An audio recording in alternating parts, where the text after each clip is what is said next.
Non.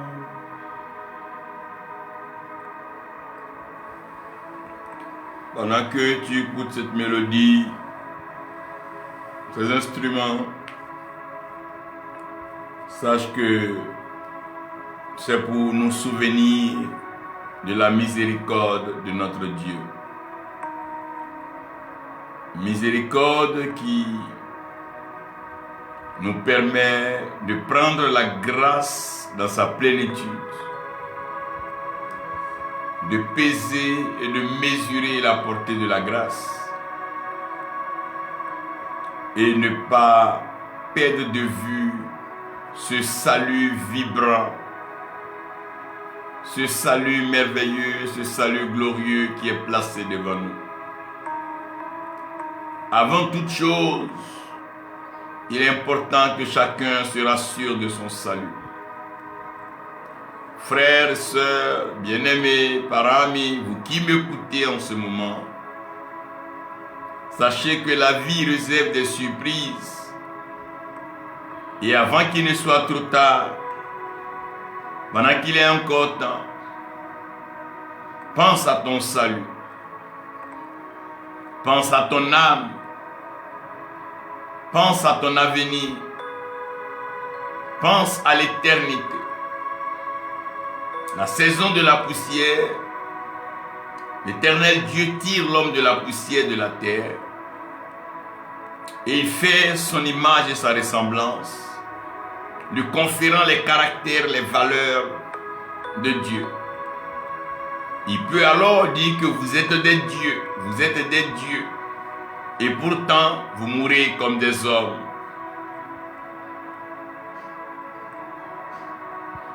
L'éternité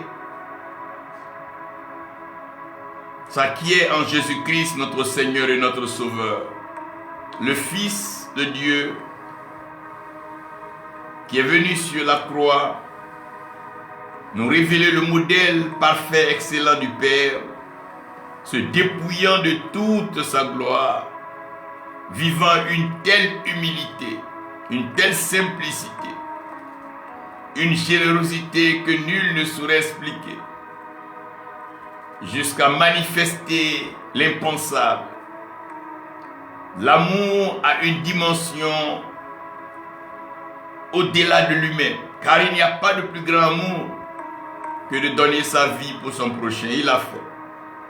Il est mort à la croix, enseveli, ressuscité le troisième jour, pour te donner espoir de la résurrection après la mort et te montrer le chemin de l'ascension vers le Père. Accepte-le comme Seigneur et Sauveur et ta vie est bénie. Nous sommes en train de partager ces moments parce qu'il est important que, en tant que serviteurs de Dieu, nous nous interrogions sur plusieurs événements qui se produisent, pas seulement sous d'autres cieux, mais sous nos yeux. Et je veux dire même à notre barbe. Quand nous regardons un peu la fragilité de l'espèce humaine et la brutalité avec laquelle les jeunes gens, très jeunes, dans la fleur de l'âge, disparaissent. Nous ne voulons pas comparer, mais nous regardons au temps ancien comment les hommes vieillissaient. Les serviteurs de Dieu, bien que n'étant pas exposés à de grands moyens, à de grandes foules, à la technologie, les capacités de se traiter et de faire donc des examens médicaux, vivaient longtemps. Il y avait des pasteurs qui, même à 70 ans encore, et même plus que ça, prenaient leur vélo pour fréquenter les campements des villages pour annoncer la bonne nouvelle. Et j'en ai été témoin et je peux parler de mon grand-oncle qui prenait sa moto, il partait à beaucoup de kilomètres du campement où il était dans un village pour aller donc annoncer la bonne nouvelle. Qu'est-ce que je n'ai pas pu dire que vous ne connaissez pas? Vous avez aussi constaté avec moi que depuis Adam jusqu'à la vie du patriarche, les gens vivaient très longtemps. Adam lui-même qui a été celui-là par lequel le péché est entré dans le monde, dans l'humanité. Adam a vécu 900 et quelques années. Et vous allez voir que tous ceux qui ont vécu après Adam, Seth, parlant d'Enoch, Lamech, Terah, tout ce que vous pouvez citer dans la Bible, si vous regardez bien, dans Genèse, jusqu'à Noé, les gens avaient facilement cette grâce de vivre 100 ans, 200 ans, 300 ans, aller. Et alors, il est important pour nous de nous interroger aujourd'hui même, pendant que nous avons le même Dieu, pendant que le Dieu qui a créé les cieux et la terre est avec nous et pour nous, comment alors pourrons-nous expliquer? Comment pourrons-nous expliquer ces morts précoces, ces disparitions tragiques et brutales, laissant des veuves, des orphelins, laissant des ministères et des missions seuls dans le deuil et la tristesse? Comment pouvons-nous expliquer ces choses? Dans un monde où on a tendance à banaliser la vie, où on a tendance à banaliser la longévité, par moments foulant aux pieds les conseils des vieillards et évitant la compagnie de ces vieillards, car trop plein de conseils, chacun veut se créer un club d'amis, encourager, motiver, pousser à des actes propres à nous-mêmes. Étant livrés à nous-mêmes sans conseiller, sans guide, sans père pour nous orienter, la vie devient encore plus compliquée, plus complexe, car le diable, usant bien sûr de notre ignorance et notre manque de maîtrise de certains éléments assez essentiels de la vie, profite alors pour s'aimer son poison, pour s'aimer son venin et s'aimer tranquillement les ingrédients de sa mort. Le mal, la maladie, la malédiction, le malheur bat son plein et tout le monde est fouetté au même titre, les grands comme les plus petits, les jeunes et comme même les vieillards. La maladie, le mal, la mort fouette et fouette sans repli, sans repos. Et c'est dans ce cadre-là que nous serons interrogés aujourd'hui. Sachez que nous avons à définir ici que l'amour favorise toujours la restauration. Quand on parle d'amour, comprenez que l'amour va avec la restauration. Quand il y a amour, il y a alliance. Quand il y a alliance, il y a restauration.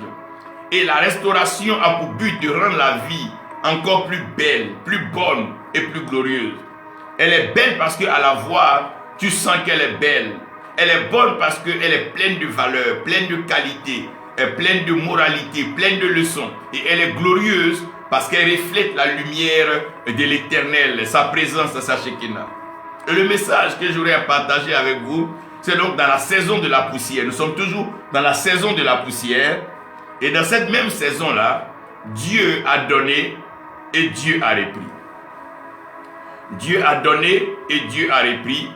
Et comprenez que cette portion des Écritures qui est hautement citée et qui est citée même de façon abusive, et je vous l'ai dit exagérée, lors des décès, lors des deuils, lors des situations devant lesquelles l'humanité est obligée de plier genoux, baisser tête et reconnaître que au-dessus de lui, il y a une divinité, au-dessus de lui, il y a l'être suprême. L'homme dira alors, Dieu a donné, Dieu a repris, à lui donc soit la gloire. Et ceci n'est pas seulement pour une religion, mais c'est commun donc à l'homme, c'est propre au commun des mortels, tout le monde le dira. Les enfants le diront, les jeunes le disent et les vieillards le disent à volonté. Les religions, ça et là, depuis le Moyen-Orient, traversant bien sûr l'Orient jusqu'à l'Occident, du septentrion au Midi, on ne serait pas étonné de voir donc l'homme parler en ces termes-là. Dieu a donné, Dieu a repris, à lui donc soit la gloire. Mais ici, je veux que vous sachiez une chose. Celui-même qui dit cette parole, Job lui-même, celui qui donne cette parole, il n'est pas mort, il est vivant. Et c'est de sa vie qu'il s'agit, c'est de son histoire qu'il s'agit. Job est un homme nanti, un homme riche. Job est un homme prospère, un homme qui ne manquait de rien. Il était dans l'abondance, dans l'opulence, et Job pouvait se taguer d'être l'un des hommes, sinon le plus nanti, le plus huppé dans cette Mésopotamie. Et dans cette Mésopotamie, Job était reconnu pour sa qualité de vie et bien sûr pour sa capacité à se surpasser et faire des sacrifices à tout moment. Job était un homme sacrificiel et Job était un homme qui craignait Dieu, un homme dont la moralité, la probité ne souffrent de rien puisque Dieu lui-même le présente comme étant un modèle sur la terre à Lucifer, à Satan. Satan étant venu donc faire une balade sur la terre, se promener, il est clair qu'il puisse donc venir faire le point à l'Éternel Dieu, car le serpent doit veiller sur la poussière pour pouvoir donc choisir son repas, son mets. Ayant donc fait son tour sur la terre, Dieu l'Éternel est fier parce que après ce parcours, il n'a rien eu donc à dire concernant Job. Il reconnaît, il dit oui, effectivement, c'est vrai que tu le dis, mais peut-être parce que tu as tellement béni Job, tu as tellement entouré Job, tu as tellement encadré Job, que Job ne manque de rien. Mais s'il ne manque de rien, pourquoi est-ce que alors il va? Mais si jamais tu laisses Job vivre comme un homme dans les difficultés, un homme dans la pauvreté, un homme dans les situations indésirables, c'est sûr qu'il se détournerait de toi et l'amour dont tu parles dans toi, Dieu, ne serait pas forcément vrai. Donc ici, il est question de vérifier l'amour que l'homme a pour Dieu, l'attachement que l'homme a pour Dieu et surtout sa sincérité dans sa marche avec Dieu. Si nous sortons de tout ce débat, il n'y a plus d'offrandes, si les offrandes cessaient, il y avait plus l'acclamation, ces louanges des hommes, est-ce que les cultes allaient continuer?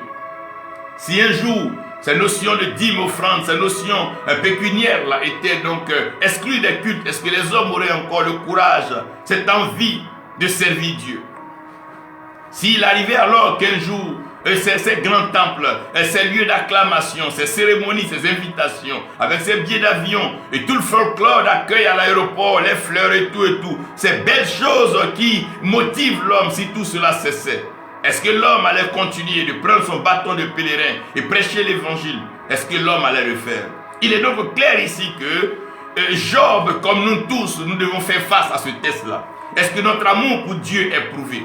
Est-ce que notre attachement pour Dieu est vrai? Est-ce que notre alliance avec Dieu peut être solide? Est-ce qu'elle est fondée? Ou bien elle est juste soutenue par quelques gains, quelques biens, quelques matériels, quelques richesses humaines? Si alors c'est sur ces choses que nous avons fondé notre amour, notre attachement, notre alliance avec Dieu, alors nous sommes les plus malheureux des hommes. Job va être donc éprouvé comme nous tous nous serons éprouvés. Souvent l'Éternel va permettre qu'on t'accuse et que même dans l'assemblée on t'excommunie ou bien qu'on te chasse sans même te dire est-ce que cela va t'empêcher de lire ta Bible? Est-ce que cela va t'empêcher de méditer? Est-ce que cela va t'empêcher de prier? Voici les questions que nous devons pouvoir nous poser. Il est facile de parler de j'ai la foi quand tu as des gens pour te donner à manger, tu as des gens pour te donner l'argent, tu as des gens pour te mettre tout. Mais est-ce que tu peux parler de cette foi quand ceux-là ne sont pas là? C'est entre Dieu et toi. C'est entre Dieu et chacun. Et Job devait prouver, persévérer, tenir, justifier son amour et son attachement à l'Éternel. C'est ici que nous devons comprendre que tout est un don de Dieu. Bien-aimé, celui qui n'a pas compris que tout est un don de Dieu, qui croit que c'est parce qu'il est le plus beau, le plus intelligent, le plus fort, le plus sage, le plus rusé, je veux te dire que tu mens. Sur cette terre, il y en a de plus beaux, il y en a de plus intelligents, il y en a eu de plus rusés, il y en a eu de très belles. Mais à qui la vie n'a pas fait de cadeau? Parce que la vie, vous devez comprendre que tout est un don de Dieu. Tout est un don de Dieu. Tout est un don de Dieu. Et le premier grand don que Dieu fait à l'humanité, c'est la vie. La vie est un don de Dieu. C'est Dieu qui donne la vie. C'est lui qui donne la vie à ce qui est mortel. C'est lui qui donne la vie à ce qui était poussière. C'est lui qui prend la poussière, la matière inerte et sans vie, et c'est lui qui donne la vie à la poussière. Comprenez que la vie est un don. Si vous voyez quelqu'un vivre, dites-lui de dire merci à Dieu. Même les médecins, les pharmaciens, les chirurgiens, même les hommes qui ont la connaissance de toute la thérapie et la médecine traditionnelle, eux aussi meurent. Mais quand tu vis, il faut savoir que la vie est un don de Dieu. C'est un don sacré. La vie est un don sacré que Dieu donne à un homme et personne ne doit ôter la vie à son prochain et même s'ôter la vie parce que c'est Dieu qui a donné. C'est lui qui a donné la vie.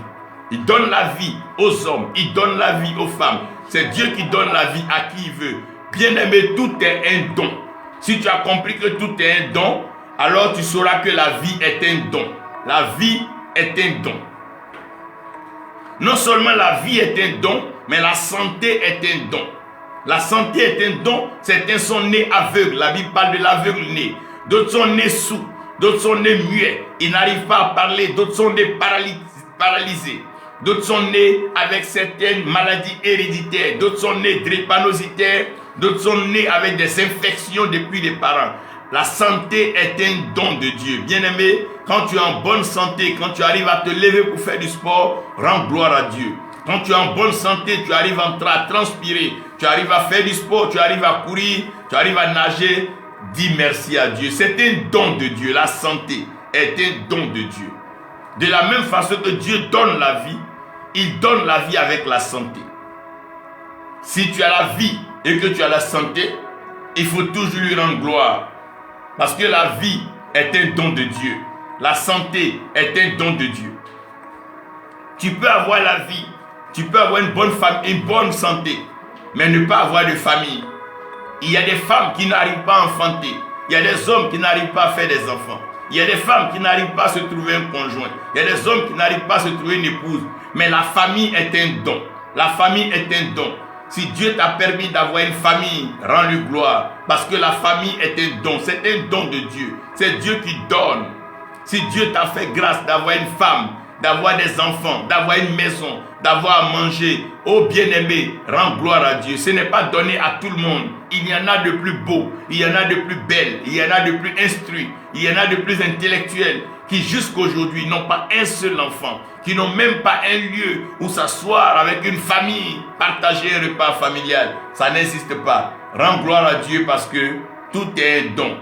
La vie est un don, la santé est le don de Dieu et la famille est le don de Dieu. Aucun enfant ne choisit ses parents avant de naître, mais c'est un don de Dieu. S'il t'a permis de naître des parents riches, rends-lui gloire. S'il t'a permis de naître avec des parents pauvres, rends-lui la gloire. S'il t'a permis de naître dans une famille aussi compliquée qu'elle soit, rends-lui la gloire. La prospérité est un don de Dieu. Vous savez, ici, tous ceux qui prêchent, qui parlent de la prospérité, qui parlent de richesse, n'en savent pas grand-chose. Non. La prospérité, c'est un don de Dieu. Il dit, je souhaite que vous prospérez à tous égards, comme prospère l'état de votre âme. C'est l'Éternel Dieu qui favorise la prospérité. C'est lui qui donne la graine au semeur et lui qui donne le pain au consommateur. C'est lui Dieu qui donne. La terre, c'est lui qui donne. Le ciel, c'est lui qui l'offre. C'est lui qui ouvre les écluses pour faire descendre la pluie. C'est lui qui place le soleil, la lune et les étoiles. Il a tout donné. Bien-aimé, avant que Job ne soit, avant que Adam ne soit, avant qu'Abraham et tout cela ne soit, Dieu était Dieu. Il a toujours été Dieu. Il n'est pas question de savoir qui est son père, qui est sa mère. Il est Dieu, c'est lui le créateur. C'est lui qui imagine tout ça. C'est lui qui voit en vision tout ça. C'est lui qui rêve de ce beau monde, de cette vie heureuse qu'il donne à ses enfants. C'est Dieu qui a donné ce que Job avait. C'est Dieu qui a fait Job.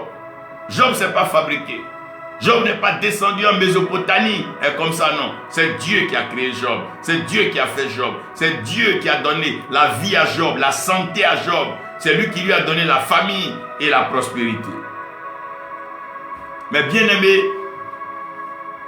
j'aimerais vous rappeler ici que tout ce que Dieu donne est pour un but. Tout ce que Dieu te donne pour un but. Si tu as perdu ce but, si tu n'as pas compris ce but, alors il t'aurait même fallu de ne pas avoir ce que Dieu donne. Il t'aurait même fallu ne pas avoir ce que Dieu donne. Comprenez ici que dans la vie, Dieu nous donne le souffle. Le souffle de vie se partage. Quand le riche respire, le pauvre aussi peut inspirer l'air. Quand le grand respire, le petit aussi peut inspirer l'air. Quand l'esclave respire, même le maître peut inspirer l'air. Donc le souffle de vie se partage. Quand on est assis dans un même lieu, c'est le même air que nous respirons, que nous échangeons. Si nous arrêtons de partager le souffle de vie, alors nous mourrons. Donc Dieu a créé toutes choses pour que cela serve de partage. Dieu nous a créés avec un esprit de partage. Il nous a créés de telle sorte que ce que tu as, tu partages avec ton prochain. Ta beauté, ce n'est pas pour toi. Tu partages ta beauté avec ton frère, ta soeur. Ta gentillesse, tu partages avec ton frère. Tout ce que Dieu t'a donné comme qualité, ce n'est pas pour toi. Il t'a donné pour partager avec ton prochain. Si tu n'arrives pas à partager avec ton prochain, c'est que tu as manqué le but. Même quand Dieu te rend riche, la richesse, ce n'est pas pour toi. C'est pour partager avec ton prochain. Vous voyez, il favorise la santé selon la prospérité de l'âme. La vie, c'est un partage. La beauté d'une famille, c'est le partage. La beauté d'une amitié, c'est le partage. Partage de relations, partage de contacts, partage de connaissances, partage d'opportunités. Si nous apprenons à partager, la vie, elle est belle, la vie, elle est heureuse et la vie continue. Lorsque nous arrêtons de partager, les choses se referment et se renferment sur nous. La richesse se partage. Pourquoi il y a des crises? Pourquoi il y a des guerres? Pourquoi il y a beaucoup de problèmes dans les nations et dans le monde? C'est parce qu'il y a un problème de partage. Les gens n'aiment pas partager. Personne ne veut partager son bonheur. Avant, dans les villages, les campements, lorsque les gens ont fini au champ, ils viennent mettre tout leur repas sur la table.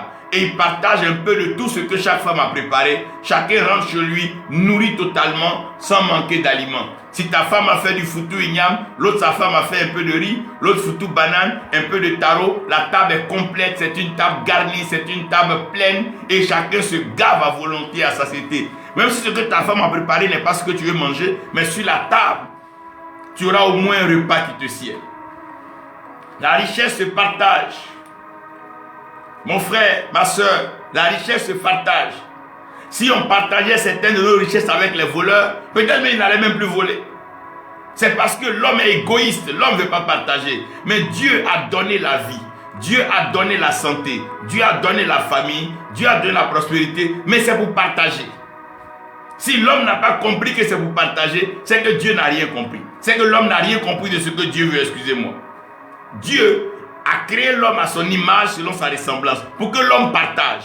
Il a mis le soleil pour éclairer tous les hommes. La pluie, elle tombe sur tout le monde, le méchant comme sur le bon. Dieu a créé la terre pour tout le monde. Il n'y a pas quelqu'un qui dit ses pieds ne sont pas sur la terre. Ce n'est pas possible. Tout homme a une place pour marcher sur la terre. Le bonheur se partage. Si tu n'arrives pas à partager ton bonheur, c'est que tu n'as pas un bonheur réel. C'est comme un témoignage, ça se partage. Le sourire, ça se partage. La joie, ça se partage. La paix, ça se partage. Tout ce que Dieu a donné à l'homme, Dieu a donné à l'homme pour que l'homme puisse partager. Regardez un peu, l'église primitive. Voici une église qui n'avait pas grand moyen, puisqu'elle naît dans une situation assez complexe. Le Messie vient d'être crucifié et chacun est donc en train de fuir pour sa propre vie.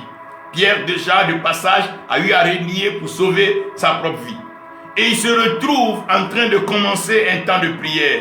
Mais ce qu'ils avaient en commun, ce qu'ils avaient, ils le mettaient ensemble. Celui qui a un peu d'argent, il donne. Celui qui a un peu de paille, il donne. Celui qui a un peu de sel, il donne. Celui qui a un peu d'ingrédients, il donne. Et quand tout ça est mis ensemble, ils partageaient. La vie de telle sorte qu'il ne manquait de rien.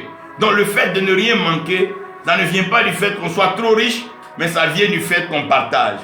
Et vous devez comprendre ici que la vie de Job est en train de nous enseigner la vie de partage. Nous devons partager avec notre Dieu, partager notre quotidien avec Dieu. Prier, ce n'est pas demander à Dieu, donne-moi, j'ai besoin de ça. Non, c'est partager ton quotidien avec ton Dieu, partager ta vie avec ton Dieu, lui présenter ta vie, lui présenter les pans de ta vie. Ah Seigneur, je compterai réaliser cela pour ta gloire. Il faut que tout soit pour sa gloire, pas pour nous. On se marie pour la gloire de Dieu. On fait des enfants pour la gloire de Dieu. On est élevé pour la gloire de Dieu. Si tout ce que tu fais n'est pas pour partager avec Dieu ou n'est pas de lui donner comme sa gloire, alors ça ne profite à rien.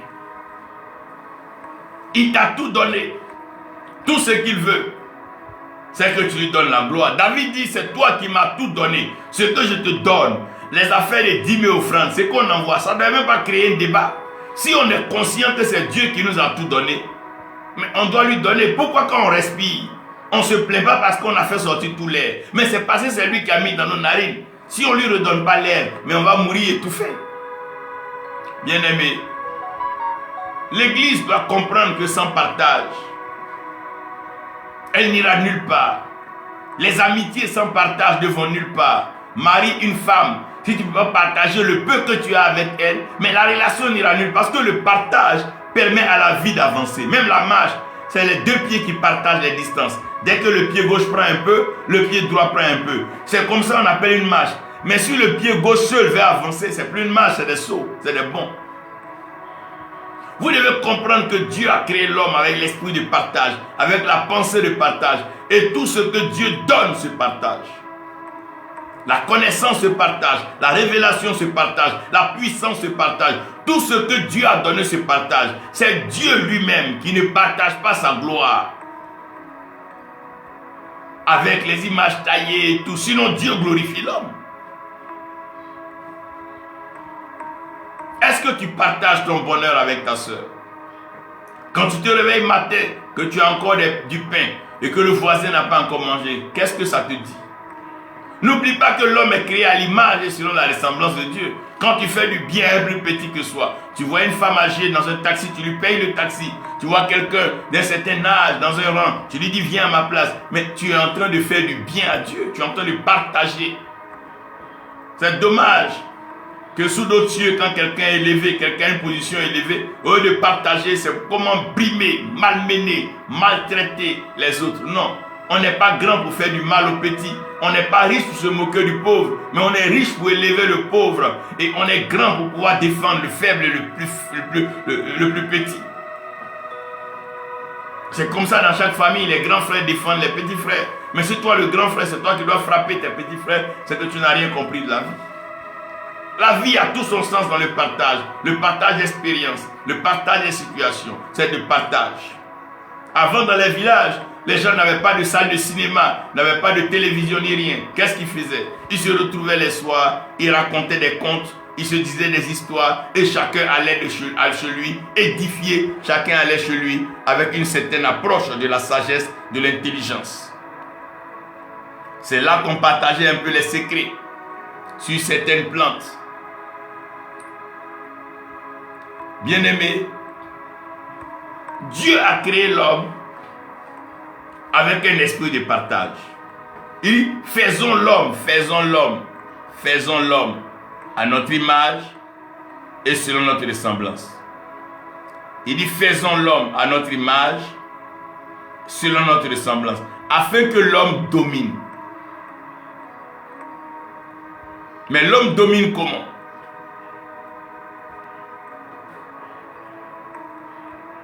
Le secret, c'est le partage. Maintenant, dans le partage, comprenez que tout ce qui n'est pas confié à Dieu finit par se perdre. Parce que Dieu est le créateur. C'est comme un enfant. Vous voyez, un enfant, quand un tonton lui donne de l'argent, il prend, il va donner à sa maman. Il prend, il va donner à son papa. Parce qu'il sait que tant que ça est dans la main de son père, ce n'est pas perdu. Tant que ça est dans la main de sa mère, ce n'est pas perdu. Même si devant lui, la maman fait des dépenses, il sait que ce qui lui appartient là, la maman a gardé ça. Donc tout ce qu'on ne donne pas à Dieu, tout ce qu'on refuse de donner à Dieu, c'est ce que le diable prend. Dans le jardin, si Adam et Ève avaient donné l'obéissance à Dieu en se référant à ce que Dieu leur avait dit, refusant de manger du fruit de l'arbre de la connaissance du bien et du mal, Adam et Ève ne seraient pas morts. Ils ne seraient pas chassés du jardin. Donc toutefois que tu ne donnes pas à Dieu ce que tu lui dois, mais directement tu te coupes de lui.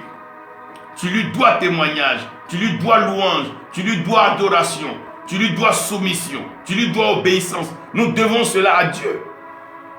Parce qu'il nous a créés à son image et selon sa ressemblance. Dieu aime qu'on lui redonne ce qu'il nous a donné. Vous voyez, même nos parents avant, quand ils faisaient le champ, la première récolte, ils donnent ça d'après eux au génie de la forêt, ils donnent ça au génie de la brousse. Pour que le champ puisse donner bien. Mais aujourd'hui, l'homme ne veut même pas faire cas de ce qu'il a à Dieu. L'homme ne veut même pas présenter ce qu'il a à Dieu. Tout simplement parce que l'homme est égoïste. L'homme préfère consacrer tout à sa chair. Sinon, aller offrir des sacrifices à des dieux étrangers. Les hommes sont prêts à prendre des moutons, des bœufs, des chevaux pour aller donc sacrifier sur des autels, des idoles, plutôt que d'honorer leur créateur. Dieu aime quand on lui redonne ce qu'il nous a donné. Regarde souvent quand la maman vous sert, ah maman je t'invite, mais elle est contente, pas parce qu'elle va manger, mais parce qu'elle dit ah j'ai servi mon enfant. Mon enfant sait que c'est moi qui l'ai servi, il veut m'associer au repas. Ça fait chaud au cœur, ça fait plaisir. Dieu aime voir la reconnaissance de celui qui a reçu. Quand Dieu t'a donné un bien, pourquoi fais-tu comme tu n'as pas reçu? Tu as demandé un mari, Dieu t'a donné. Pourquoi tu serres ton visage? Tu as demandé un bonheur, Dieu t'a donné. Mais tu te plains pourquoi? Quand Dieu répond aux prières des hommes, mais les hommes deviennent encore plus ingrats. Souvent tu es étonné des gens qui sont venus dans l'assemblée, qui n'avaient même pas danger, qui n'avaient rien. Dieu les a bénis, ils ont une maison. Mais c'est eux qui se plaignent tous les jours. C'est eux qui sont toujours en train de... Mais je ne comprends pas.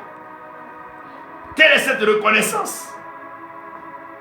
Mais quel est ce milieu où on ne fait du mal qu'à ceux qui ont fait du bien? Tu vas prendre quelqu'un aujourd'hui, tu vas le présenter à quelqu'un. Demain, c'est toi qui vas parler mal de toi. Mais comme si... Mais si vous ne pouvez pas être reconnaissant, mais de grâce, n'excellez pas dans l'égoïsme et l'ingratitude. L'homme est ingrat. Dieu dit le cœur de l'homme est méchant par-dessus tout. L'homme ne veut pas reconnaître que c'est Dieu qui lui a dit non, j'ai persévéré, arrêtez ça. Il y a des gens qui ont persévéré plus que toi ici sur cette terre. Non, j'ai bossé, arrêtez ça là. Arrêtons ça. Il y a des gens même qui ont travaillé plus que nous sur cette terre, mais qui n'ont même pas eu un morceau de pain à mettre dans la bouche. Arrêtons de faire croire qu'on mérite tout. C'est nous qui avons le mérite de... Non, arrêtons ça. Soyons reconnaissants. Il y en a plus intelligents que nous qui sont morts. Et Dieu aime voir le cœur de partage en l'homme. Est-ce que l'homme partage? Celui qui partage a des amis qui viennent le voir. Mais celui qui ne partage pas finit toujours seul. Celui qui n'est pas prêt à être généreux, il finira seul. La beauté de la vie, c'est quand tu partages avec ton prochain.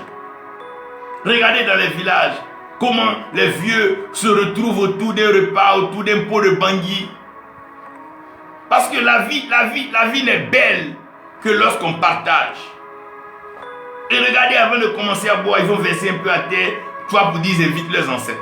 Regarde les hommes même, qui ne sont même pas convertis, qui ne sont pas chrétiens. Regarde dans leur esprit, ils veulent partager ça à leurs ancêtres.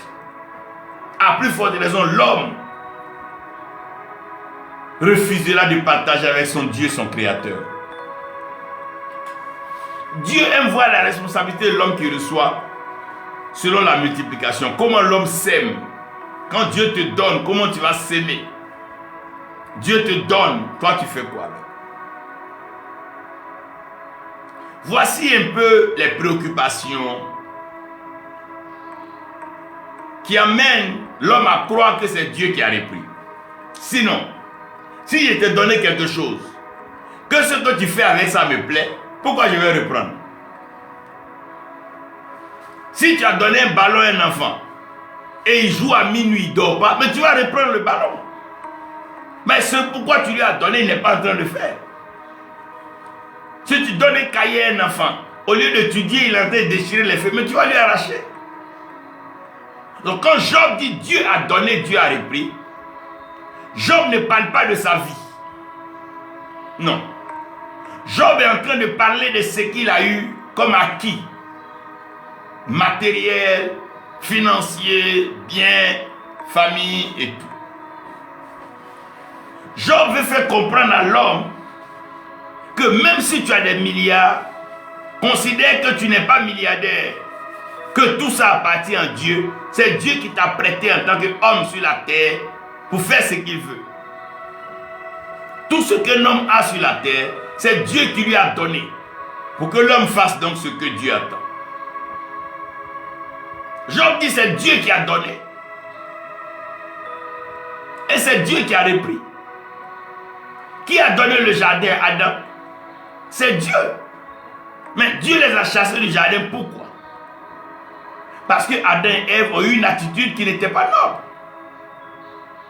Donc si Dieu te donne un don et te donne une richesse, te donne un potentiel, qui se rend compte que ce que tu es en train de faire avec ne va pas avec ce que lui veut, il peut t'enlever. Job dit c'est Dieu qui a donné et c'est Dieu qui a repris.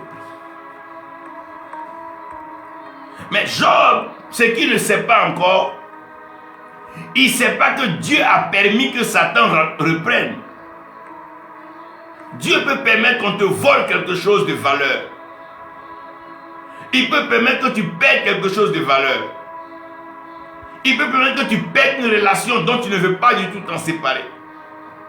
Il peut te permettre de perdre un parent qui est pour toi tout sur la terre. Pour voir qu'est-ce que tu fais, comment tu te comportes, qu'est-ce que tu deviendras quand tu n'auras plus ça. Certains hommes ont crié, ici je perds ma femme, je ne serai plus rien. Ils ont perdu leur femme, ils continuent de vivre et la vie continue. Souvent tu as comme l'impression que si tu perds certaines choses, ta vie n'aura plus de sens. Mais Dieu peut permettre que tu perds et tu ne sais même pas que tu as perdu ça. Souvent tu perds des sommes d'argent et tu dors comme si de rien n'est. On dit mais aïe, mais le monsieur là a tout ce qu'il a perdu et puis tu vis encore heureux. Je me rappelle, je travaillais pour une structure et l'un de nos responsables disait que par désobéissance, sa femme et ses enfants sont décédés d'un accident. Mais quand tu le vois, s'il ne te dit pas, tu ne sauras pas. Mais ça l'a permis de comprendre comment Dieu est exigeant, comment Dieu nous veut. Si tu me fais passer les gens avant Dieu, mais Dieu va te les enlever pour dire que non, il t'a créé pour sa gloire. Job n'est pas mort. Job vit. Donc cette phrase-là, Job n'est pas en train de la dire étant mort. Job est bien vivant. Job est en bonne santé. Mais le diable veut toujours faire comprendre à l'homme que si l'homme est attaché à Dieu, c'est à cause du matériel. Et c'est ce que je veux que nous arrivons à comprendre aujourd'hui. Est-ce que cette génération, est-ce que cette nouvelle foi, est-ce que cette nouvelle envie de servir Dieu, basée sur la prospérité, le m'as-tu vu, non, voyager dans tel pays, mariage, si on enlevait toutes ces choses-là, est-ce que quelqu'un allait parler encore de Dieu?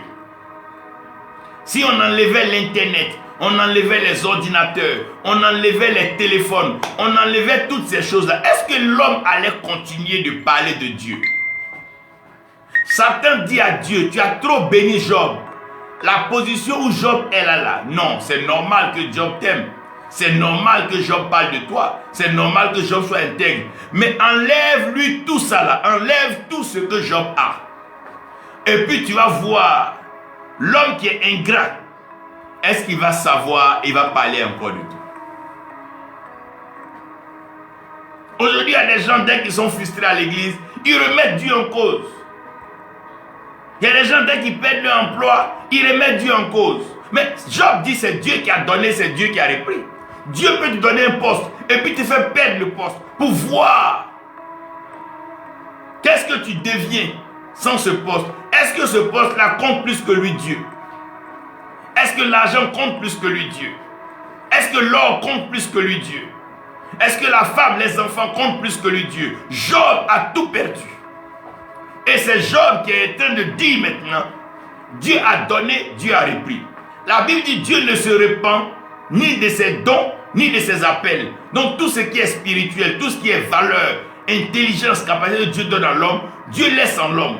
Mais il y a des matières que Dieu enlève des mains de l'homme pour voir ce que l'homme retient de lui. Aujourd'hui, les gens parlent d'église ou de témoignages quand ils ont eu un travail, ils ont eu un peu d'argent, ils ont eu une femme, une maison. Mais si c'est pour des choses comme ça que nous prions Dieu, mais nous sommes les plus malheureux des hommes. Mais c'est qu'on n'a rien compris. Non. Mais il veut nous faire réaliser que il nous a créés pour un but. Et c'est ce but-là qui compte pour lui. Il veut nous emmener à réaliser qu'il veut être avec nous. Tu vois, quand il envoie Jésus, il dit qui ira pour nous. Il dit qui ira pour lui. Dieu veut être avec nous, travailler avec lui. Faisons l'homme à notre image, selon notre ressemblance. Il pourrait dire, moi, Dieu aime l'unité, Dieu aime ce qui est uni, Dieu aime ce qui est partage, aime ce qui est convivial. Mais aujourd'hui, quand tu vois une soeur, un frère, un pasteur commencer à t'appeler, c'est qu'il a besoin juste de toi.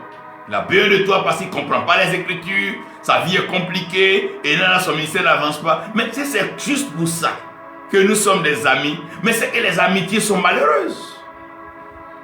C'est juste parce qu'un fidèle travaille, il a un peu d'argent à te donner, pour ça tu dois l'appeler, mais le jour il n'aura pas. Donc ça veut dire que nos choses ne sont pas fondées. C'est un peu ce que le diable veut montrer à Dieu. Il veut dire à Dieu, l'homme que tu vois sur la terre, tu envoies la pluie, tu lui donnes l'or, tu lui donnes le diamant, tu l'enrichis, tu lui donnes femme et tout. C'est normal. Dans son hypocrisie, il va te dire, oui, mon Dieu, alléluia, tu es béni. Mais arrache-lui ce butin, arrache-lui ce beefsteak qui est dans sa bouche. Et tu vas voir que l'homme va te maudire. Arrache-lui tout ça. Arrache-lui ça. L'église, arrache-lui. Fais partie des gens. Tu vas voir. Et ce qui fatigue l'homme met son espoir sur le matériel. Donc quand l'homme commence à perdre le matériel, c'est comme si l'homme perdait la vie. Il y a des gens, quand ils perdent leur emploi, quand tu les vois, ils sont alités comme s'ils vont mourir. Il y a d'autres, s'ils ont perdu leur femme, c'est comme si la vie s'arrêtait là. Comme si Dieu n'est plus Dieu et que le ciel n'est plus le ciel. Comme si Christ n'est pas mort à la croix. Mais comment l'homme peut être aussi ingrat? Mais Job dit c'est Dieu qui a donné, c'est Dieu qui a repris, mais à lui soit la gloire. Et Job continue de vivre. C'est lui qui a donné. C'est lui qui a repris. Je ne sais pas encore pourquoi il a repris, mais à lui soit la gloire. Et c'est des témoignages comme ça que Dieu aime. Que j'ai eu un bon travail avec un bon salaire, gloire à Dieu. Le jour où je l'ai perdu, gloire à Dieu. Que j'ai eu la plus belle femme, la plus belle famille, gloire à Dieu. Le jour où cela arrivait que je perdais, gloire à Dieu. Que j'ai eu les plus belles voitures et eu les visas, gloire à Dieu. Le jour où je ne les ai pas, gloire à Dieu. C'est dans cette pensée que Job parle. Job n'est pas en train de dire que c'est Dieu qui tue. Non, non, non, non, non, non. Lisez bien l'histoire. C'est le diable qui allait faire donc la requête. Qu'on lui donne le droit d'aller le tourmenter. Job veut dire tout ce que l'homme a, c'est Dieu qui lui a donné. S'il plaît à Dieu de reprendre, gloire à Dieu. S'il plaît à Dieu de donner à l'homme, gloire à Dieu. Parce que l'homme n'aime pas partager. Donc Dieu est obligé de créer des conditions pour que l'homme ne soit pas dépendant du matériel. Pour que l'homme ne soit pas tellement lié au matériel. Il y a des gens, s'ils ne vont pas au champ, ils tombent malades. Je me souviens, j'avais un oncle qui était malade, il est venu en ville. Même faire 2 jours sans aller au champ, c'est comme pour lui une maladie. Mais comment l'homme peut devenir aussi accro à des choses qu'un jour on va laisser? Bon, je lui ai demandé, c'est quand il était né, il avait un champ, il dit non. Mais donc pourquoi on est comme ça? Quelque chose que tu as eu. Pourquoi tu fais comme c'est toi qui as fabriqué, ça n'existait pas, c'est toi qui as envoyé sur la terre? Pourquoi? Non. Quand tu perds quelque chose, sois digne devant Dieu. Dis-lui merci. Parce qu'il y a des gens qui n'ont même pas eu ce que tu as eu. Toi-même encore, tu as perdu une voiture. Il y a des gens qui n'ont même pas eu de vélo. Toi encore, tu as perdu un terrain. Il y a des gens qui n'ont jamais eu même une portion de terre. Mais pourquoi l'homme est comme ça? Job fait comprendre que ce que lui, Job, il a là, il n'était pas meilleur que ses autres amis. Non. Ils étaient tous dans la même Mésopotamie, avec le même climat, les mêmes températures, avec les mêmes aléas. Mais Dieu lui a fait grâce d'avoir cela. Donc lui, il rend gloire à Dieu. Donc arrêtons de mettre Dieu dans ce que Dieu n'est pas. Qu'est-ce que Dieu gagne à donner la vie à des gens et puis arracher ses vies de façon brutale, de façon jeune? Quelle est la gloire que Dieu y tire. Je vous ai parlé de Jean-Baptiste. Jean pouvait rester dans le désert, dans le Jourdain, et vieillir. Mais il a plu à Jean. Il a plu à Jean de venir dans le palais royal. Voilà pourquoi ce qui devait lui est arrivé. Bien aimé, tant qu'on est obéissant à la volonté de Dieu, tant qu'on marche selon le conseil de Dieu, mais on vit. Regardez comment les David ont vécu. David était tous les jours en guerre, confronté à la guerre. Mais regarde comment il a vécu. Quelle paix, quelle protection, quelle préservation. Bien aimé, si on n'arrive pas à résoudre le problème de Dieu de façon fondamentale dans notre vie, dans notre existence, dans notre pensée, dans nos rêves et dans notre imagination, on sera malheureux. Si aujourd'hui il a l'argent, Dieu est bon, demain j'ai perdu quelque chose, non, Dieu n'est pas bon. Mais si on va jouer, si c'est au guerre qu'on veut danser, mais on n'aura jamais de foi. Quelle est cette foi qui est basée sur des choses matérielles, qui n'est pas basée sur une connaissance, une compréhension profonde de Dieu? Bien aimé, quand tu arrives à un niveau avec Dieu, tout ce qui t'arrive, tu rends gloire à Dieu. Tu rends gloire à Dieu. Si cela t'est arrivé, mais tu rends gloire à Dieu. Parce que l'Éternel est Dieu.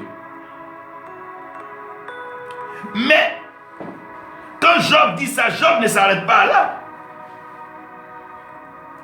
Job va aller dire que même pour un arbre qui est coupé à moitié, il y a de l'espoir. Avec la pluie, l'arbre va germer à nouveau. Donc, ça veut dire quoi? Si le mot restauration existe, c'est que le mot vol et le mot perte doit exister. On ne peut restaurer que ce qui était là qui est perdu. Dieu, quand Dieu parle de restauration, il veut dire même si tu perds ce que tu as, même si on te vole ce que tu as, compte sur moi parce que je suis le Dieu de la restauration. Mon nom c'est la restauration. Les sœurs de Lazare, Lazare est malade, viens ici là, toi tu viens chez nous ici, on fait les fêtes ensemble, Lazare est malade, maintenant on ne te voit pas. Il leur dit non, je suis la résurrection. C'est pas à cause de ça que vous êtes avec moi. Même si Lazare meurt, sa mort, c'est pour la gloire de Dieu. Parce que je suis la résurrection. S'il ne meurt pas, je le ressuscite à comment? Dieu pense trop bien de l'homme. Dieu aime trop l'homme pour que l'homme ait cette pensée faible, fragile, non fondée de Dieu. Jusqu'à votre affaire de Dieu là, à cause de quoi? Juste parce que des gens sont devenus escrocs, menteurs. Dieu est vrai. Dieu est vrai. Loin des débats des dimanches, loin de la théologie des hommes, Job est en train de faire comprendre à ses amis que Dieu est Dieu. Même si l'ulcère, le mal est en train de le ronger, il est dans la poussière, en train de se gratter les testes avec les tessons de bouteille. Job sait que Dieu est saint. Ce n'est pas parce que tu es malade que Dieu n'est pas saint. Ce n'est pas parce que tu as perdu l'opportunité que Dieu n'est pas Dieu. Arrêtons de prendre les situations de notre vie pour résumer Dieu. C'est qu'on n'a rien compris. C'est qu'on ne sait rien de la vie. C'est qu'on ne sait rien de la foi. Tant que le mot restauration va exister, il y aura toujours des pertes et des vols. C'est toujours comme ça.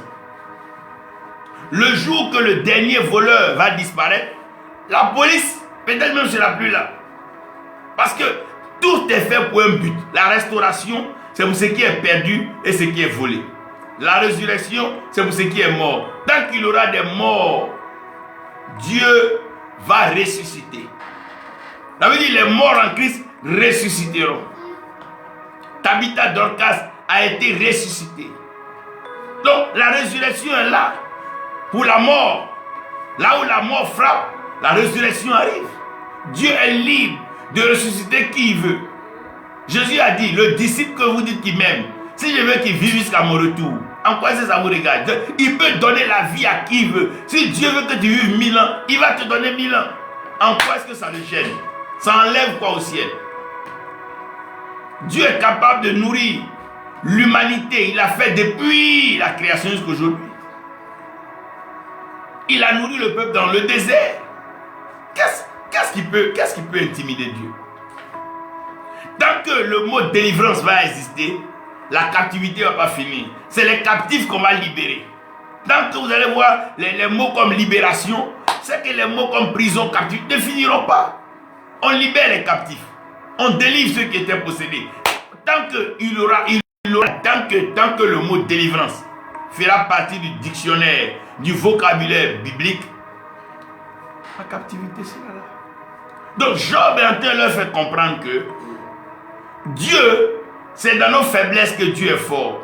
Dans notre incapacité que Dieu est capable. C'est dans notre mortalité que Dieu révèle son immortalité. Car il prend la poussière de la terre. Il dit, qui suis-je? De la poussière j'ai été tiré. Job est en train d'expliquer à ses amis que notre origine, c'est la poussière.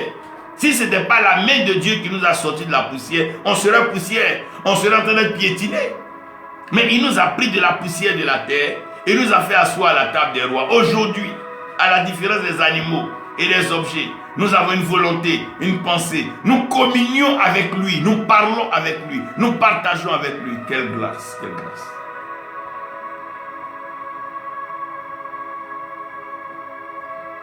Mais quand vous regardez la vie de Job, ce qui est merveilleux, à la fin, Dieu a donné au-delà de ce que Job avait. Il lui a donné autant de fois ce qu'il avait perdu. Les enfants de Job, la Bible dit que les filles de Job étaient les plus belles de la région. Et donc une même s'appelait Kérénapouk. Comment le Job, qui dit Dieu a donné, Dieu a repris, à lui soit la gloire, se retrouve dans une telle abondance.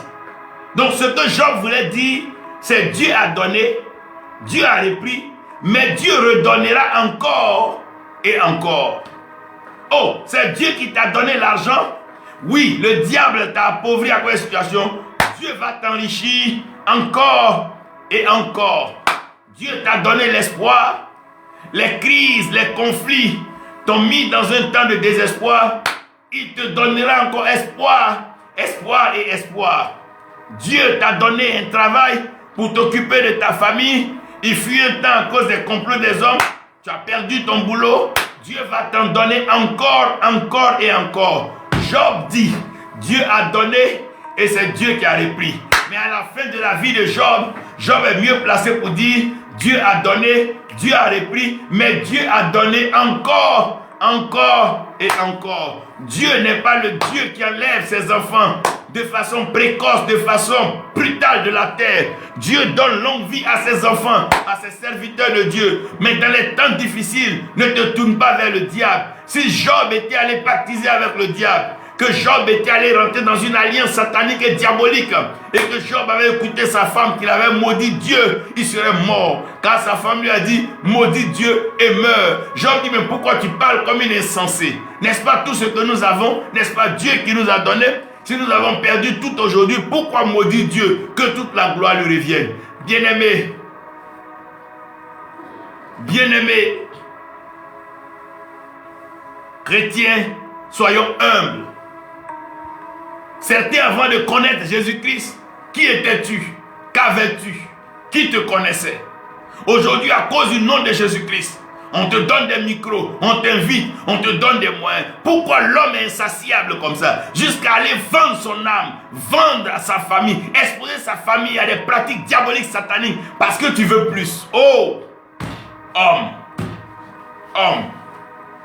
Homme ingrat, homme insatisfait. Tu as prié Dieu, par la grâce de Dieu, tu as une sœur merveilleuse, belle, mais tu es en train de toujours tourner dans des infidélités à ne pas donner. Quelle est cette vie? Ce que tu as demandé, Dieu t'a donné. Pourquoi ne pas lui rendre gloire avec une vie exemplaire? Tu vois des jeunes gens qui commencent leur foi un peu daddy, tu pries pour après. Ça ne leur suffit plus. Non, ça ne leur suffit plus. Non, ça ne leur suffit plus. Ce que Dieu donne là, Dieu est trop lent. C'est le diable qui va leur donner maintenant. Attendez, qu'est-ce que Dieu a? Qu'est-ce que Dieu gagne de vous à moi? Lui qui a soufflé dans les narines de l'homme et qui lui a promis longue vie. Qu'est-ce que Dieu a à arracher la vie de l'homme? sachant que le salaire du péché, c'est ça qui est la mort. Donc au lieu d'interroger le péché, pour se repentir, Job a compris que c'est ce que lui craignait. Job a compris que ce n'est pas Dieu le problème. Job dit c'est ce que je craignais, ce que je redoutais, ce qui me faisait peur. C'est ça qui m'est arrivé. Les gens ont peur d'être pauvres. Des femmes ont peur d'être célibataires. Des gens ont peur de ne pas avoir ça. Mais tant que tu as peur du matériel, mais le matériel va t'entraîner vers le diable. Tant que tu as peur de ces choses-là vont te tuer. Non, quand je serai avec mes frères, je leur dis je n'ai pas ceci. Mais si tu as peur, quand on s'assoit, je n'ai pas. Si à cause de ça tu dois vendre ton âme, mais tu es malheureux. Je parlais un jour à un pasteur, non, quand je vais inviter les gens, s'ils viennent que je n'ai pas d'église, mais et puis ça fait quoi? Tu es Dieu, tu es Jésus. Même Jésus-Christ lui-même, il prêchait partout dehors. Mais ça enlevait quoi de sa vie messianique? Et c'est toi aujourd'hui, si tu n'as pas bâti un temple, donc on ne va pas te reconnaître pour ça, tu dois vendre ton âme. Si tu n'as pas de voiture, de biens, on va dire que Dieu t'a appelé. Donc pour ça, tu dois vendre ton âme, sacrifier ta famille. Et après, ne venez pas dire la phrase. Job est en train de dire une phrase forte. Il dit c'est ce qu'il craignait, c'est ce qui lui est arrivé. Ce qui lui faisait peur, c'est ce qui est tombé sur lui. N'ayez pas peur. Si vous n'avez pas, ayez le courage de dire vous n'avez pas. Vous n'allez pas vendre votre âme pour avoir un visage. Ou bien vous livrer à des vices contre nature pour aller dans des voyages. Non. Non. Non. Un jour, un jeune pasteur, un jeune, était prêt à se vendre à une dame âgée, une vieille dame, juste pour voyager. Il dit, oh, tu es devenu aussi misérable que ça. Il dit non, elle me donne tout. Il dit, pour ça. Pour ça. Tu n'as même pas respecté le prix payé à la croix pour ça. Oh, homme opportuniste, homme aventurier, homme ingrat, homme méchant. Pourquoi ne pas attendre Dieu un peu de temps? Pourquoi ne pas attendre Dieu un peu? Quand quelqu'un dit il arrive, ce n'est pas toi qui regardes ta montre. Laisse celui qui arrive regarder sa montre. C'est lui qui viendra changer ta situation. La femme de Job, elle dit maudit Dieu meurt. C'est-à-dire que viens, alors que la malédiction, c'est le diable. Donc, viens, on va aller chez le diable.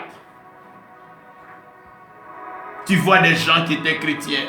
Quand c'est dur, tu les retrouves chez les marabouts, des féticheurs. Mais pour quelle raison?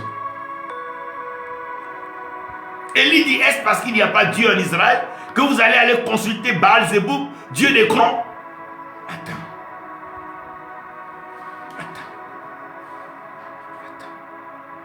C'est Dieu qui a donné. S'il a repris, gloire lui soit rendue. Mais Dieu ne garde rien au ciel de matériel. L'or, tout, il a mis toi sur la terre. Pourquoi Dieu ne donnerait pas à l'homme? Mais c'est à cause du cœur de l'homme.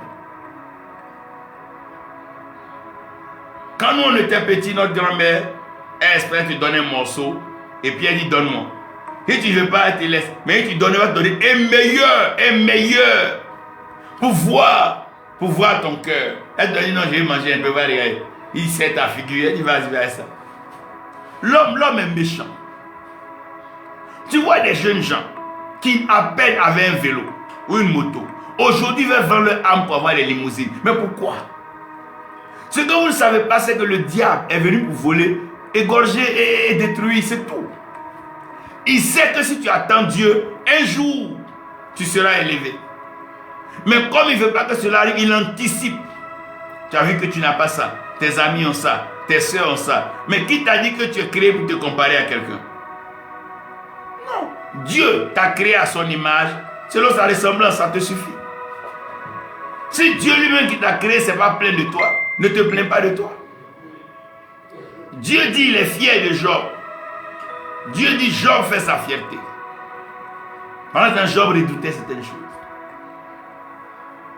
Job craignait que ses enfants ont péché.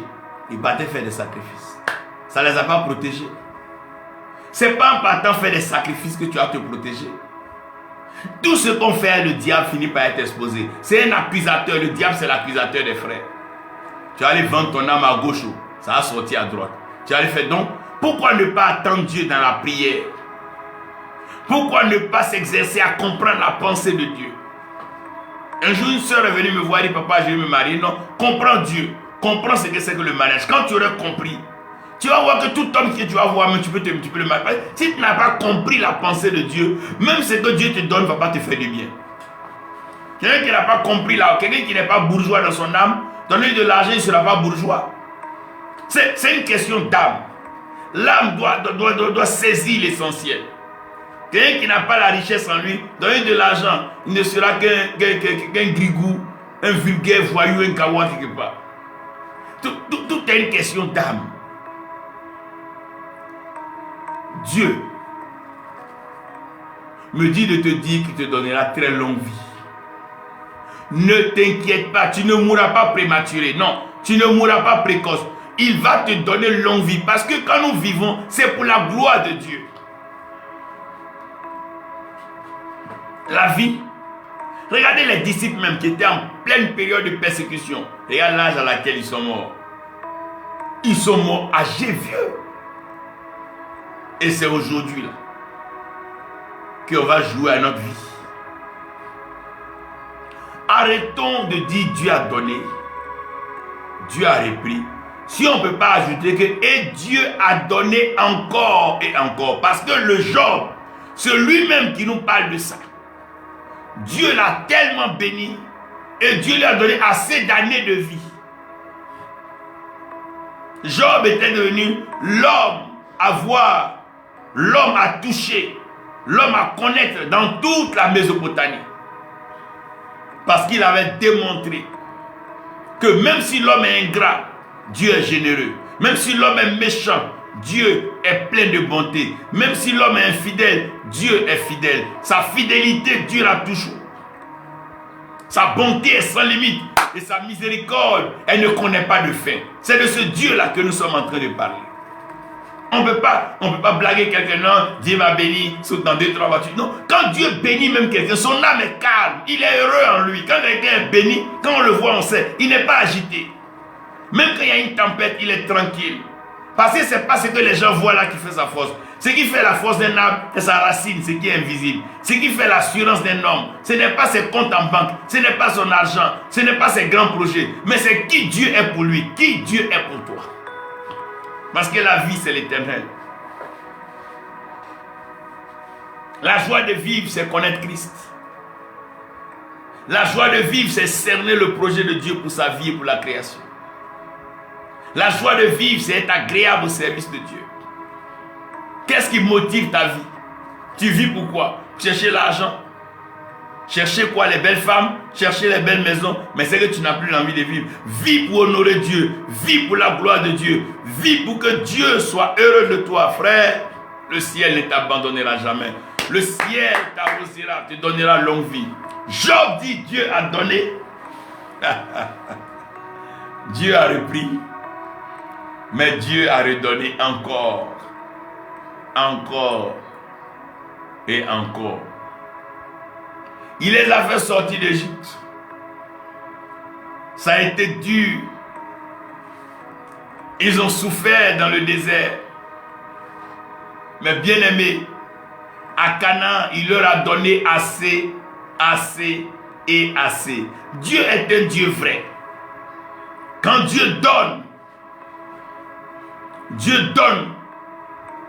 il ne donne pas pour arracher. Il n'est pas comme le diable qui donne avec la main droite et il arrache avec la main gauche. Non. Quand Dieu te donne, c'est que Dieu t'a donné. Dieu te donne parce que c'est la joie d'un père de donner à ses enfants. Dieu aime donner à ses enfants. Quand tu sais croire en lui, tu sais prier par la foi, tu sais lui parler, Dieu te donnera toujours. Un serviteur de Dieu, c'est lui-même qui est rassasié de jour, dit Seigneur, enlève-moi. Parce que tant que tu respires, ça lui fait. Il dit que tout ce qui respire loue Dieu. Donc quand tu respires, c'est une louange qui tire. Pourquoi il va t'arracher la respiration? N'aime-t-il pas sa louange et son adoration? Ne siège-t-il plus dans sa louange et son adoration? Dieu aime quand on le loue. Dieu aime quand on l'adore. Dieu aime quand on le chante. Il va donner longue vie à cette génération de serviteurs. Les Josué, les Moïse. Vous allez vivre longtemps, les Élie, les Élisée. Vous allez vivre longtemps. Vous ne mourrez pas de façon prématurée. L'œuvre de Dieu ne restera pas orpheline. Vous allez vivre longtemps. Dieu a donné, Dieu a repris, mais Dieu a donné encore et encore et encore. Job a été guéri de sa maladie. Job a été un homme prospère, puissant, un homme intègre dans la Mésopotamie, une référence, un témoignage tangible et palpable, une voix qui exprimait la pensée profonde du Créateur. Job était comme une représentation de Dieu dans cette génération. Il a été tenté, éprouvé à tous les niveaux par le diable, poussé à bout par ses propres, ses proches, ses contemporains, ses amis, aggravé par sa femme qui voulait qu'il maudisse Dieu et qu'il meure. Job est resté intègre. Job est resté intègre. Job est resté droit dans ses bottes. Job est resté focalisé sur sa foi. Job a reconnu qui lui a donné tout ce qu'il avait. Il a reconnu qui lui a arraché ce qu'il avait. Et il savait qui pouvait lui donner tout ce qu'il avait encore au-delà. C'est comme le planteur. Quand il va au champ, il peut dire la terre m'a arraché ma graine. Mais à la moisson, il dira la chair, la terre m'a redonné ma graine au centuple. Dieu prend pour multiplier. Dieu donne avec abondance. Bien-aimé, tu n'as pas besoin de paniquer. Quel que soit ton âge, si tu n'as encore rien, continue de prier et attends Dieu. Quand Dieu va se glorifier, frère, il y a des choses que tu ne connaissais pas que tu vas connaître. Dieu vient avec son arsenal céleste. Il vient avec sa provision. Il vient avec sa protection et sa production. Il vient avec sa transformation. Tu ne seras plus la même personne. On ne m'a pas dit que Jean savait écrire. On ne m'a pas dit que Jean écrivait les lettres. Mais dans la patience de son attente, lorsque l'esprit de la prophétie, lorsque l'esprit de Christ, l'esprit du témoignage arrive sur Jean, Jean adresse des courriers révélateurs qui présagent et montrent l'avenir lointain. Dans l'Apocalypse, quand c'est Dieu qui te bénit et que tu sais que c'est Dieu qui te bénit, tu n'as pas besoin de faire fétiche. Le diable ne fait que réduire ton âge, réduire ta vie, juste te donner des choses que tu aurais pu avoir si tu étais patient avec Dieu. Parce qu'il n'a rien, il n'a rien créé, rien ne lui appartient. La preuve qu'on a chassé Adam et Ève du jardin, on ne lui a pas donné le jardin, ce n'est pas pour lui. Tout ce qui peut garder ta tête comme un trophée, utilisé. Pourquoi? Cette génération doit se revoir.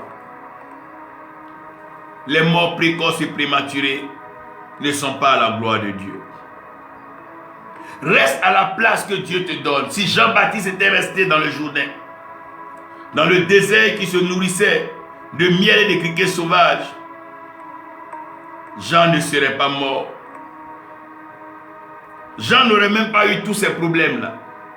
Afin de dire, on va le mettre là, fille va danser, on va couper sa tête, ça ne va pas arriver. Parce que je vois mal quelqu'un aller chercher Jean dans le Jourdain. Bien-aimé, c'est Dieu qui donne. Si Dieu permet que tu perdes, il faut croire à la restauration. Ce n'est pas parce que tu as perdu un homme que tu vas te tuer. Il y a d'autres hommes. Peut-être les meilleurs même arrivent. Après, tu as perdu une femme que tu vas te tuer. Tu as perdu un enfant que tu... Non. Je me souviens d'une scène où la femme d'un de mes amis avait accouché un mort-né. Et elle s'en voulait jusqu'au point de vouloir se faire du tort. Et non. C'est Dieu qui a donné, l'enfant est reparti, il reviendra. Elle a eu l'année qui a suivi un enfant plus beau, plus costaud et meilleur. C'est Dieu qui donne. Dieu ne peut pas regarder l'homme souffrir. L'homme est son image et sa ressemblance. Dieu gagne quoi à te voir souffrir? Quand toi tu es malheureux là, ça apporte quoi à Dieu? Quand toi tu pries et puis les malades ne sont pas guéris là, Dieu lui gagne quoi dedans? Quand toi tu évangélises et puis les gens ne donnent pas leur vie à Dieu là, les âmes là, ils vont, est-ce que c'est dans notre village ils vont? Non, ils vont chez Dieu.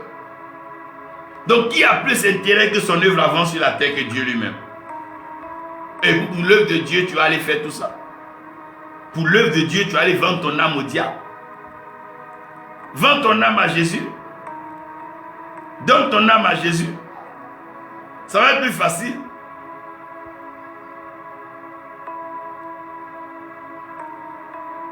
Donne ton âme à Jésus-Christ. On va mettre fin à ces affaires de mort prématurée, mort précoce. Non. Arrêtons tout ça. Donnons nos vies à Dieu. Venons à Jésus-Christ. Job a compris que ce n'est pas en courant dans tous les sens qu'il va réussir. Job a compris que le bonheur de la vie, c'est de rester en Dieu. Même si Dieu a ouvert une porte pour toi, tu as eu des millions. Si le même Dieu te dit, donne-moi les millions, donne-lui. Tu ne sais pas ce qu'il va te donner demain. Mais quand tu as un peu, tu t'éloignes de Dieu. Oh, homme malheureux. Job est resté en Dieu. Job est resté dans sa foi. Et la suite, nous la connaissons. Dieu t'aime trop, mon frère. Job est resté en Dieu. Job est resté dans sa foi. Demeurez dans la foi. Demeurez dans la foi. Frère, si Dieu t'a donné une moto qui t'a arraché, c'est qu'il t'envoie une voiture. S'il t'a arraché la voiture, c'est qu'il t'envoie. Dieu donne toujours au-delà. Regardez la terre. Quand tu mets une graine dans la terre te donne tout plus, toujours plus. Si la terre peut accepter la multiplication, ce n'est pas le ciel. Le ciel même qui est le facteur. Le ciel qui fait la différence. Quand tu as la faveur du ciel, la terre te réussit.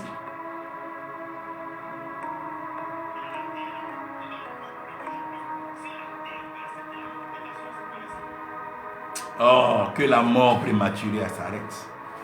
Que la misère, la pauvreté s'arrête sur l'œuvre de Dieu. Que le Seigneur libère la faveur des grands moyens de prospérité sur ses serviteurs, sur ses servantes. Que l'œuvre avance dans les nations. Que l'œuvre prenne des positions, des proportions très grandes. Oh Seigneur, enrichis tes oins. Oh Seigneur, enrichis tes oins. C'est pour ta gloire. Tu as créé l'homme pour ta gloire. Tu nous as créés pour ta gloire. Et nous croyons en ta gloire, Seigneur. Donc Job n'est pas en train de dire ça pour dire qu'il allait mourir. Non. Job, au contraire, était plein d'espoir. Il dit, Dieu a donné, non? Dieu a repris. En d'autres termes, Dieu sait comment j'ai perdu ça. Donc si Dieu sait, ça me suffit. Tant que Dieu sait ce qui t'arrive, sois heureux. Si Dieu ne sait pas ce qui t'arrive, c'est là que tu as un problème. Mais si Dieu sait,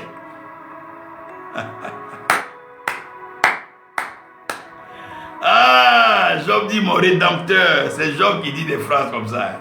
Job dit son rédempteur il se lèvera en dernier. Dieu n'est pas pressé. Quand le diable s'agite, les jeunes gens s'agitent. Quelqu'un même que Dieu a appelé, même qui a Dieu à lui, il n'est pas agité, il ne tremble pas. Il ne court pas derrière, non, invitez-moi. Il ne court pas derrière ces choses parce qu'il sait que ce n'est pas l'homme, ce n'est pas l'église qui va te donner. C'est Dieu. Si Dieu ne t'a pas béni, partout tu vas partir, tu vas te saigner pour rien, rien de sortir. Mais quand Dieu t'a béni, même les gens que tu n'as pas appelés viendront vers toi. La gloire de Dieu. La grâce et la faveur de Dieu.